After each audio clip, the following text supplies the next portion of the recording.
Ce projet, c'est d'abord une réflexion collective. Il parle de ce que nous sommes profondément, c'est-à-dire une entreprise qui accompagne, qui loge et surtout qui prend soin. Et c'est cette dimension-là qu'on a voulu préserver et renforcer.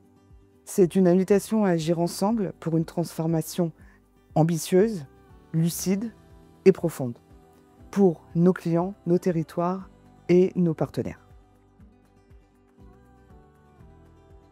Être pionnier, c'est pas être premier pour la gloire. C'est être en capacité de tracer des nouveaux chemins, d'innover, d'oser, tout ça au service toujours de notre mission sociale. Être pionnier, c'est avant tout une posture. C'est celle d'une entreprise qui ne se contente pas de répondre aux besoins des clients, mais qui les propose et qui inspire. Le fait de vouloir devenir une société à mission, c'est dans la continuité des engagements qu'on a déjà pris importants, c'est-à-dire d'inscrire dans nos statuts notre raison d'être. Là, l'idée, c'est de rendre encore plus concret, plus porteur de sens et avec plus d'impact les engagements qu'on souhaite prendre.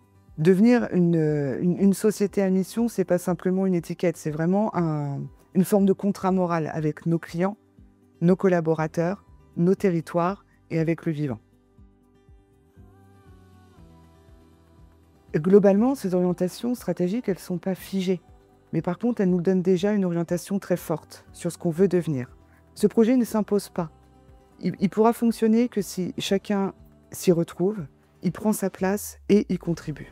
Les grandes orientations, on les connaît. Ce qui va faire la différence, c'est la manière dont on va les traduire ensemble. Et c'est là où ça devient passionnant. C'est de pouvoir réfléchir avec les équipes en s'appuyant sur leur expérience, leur expertise, leur connaissance des habitants, de leur territoire et de leurs partenaires.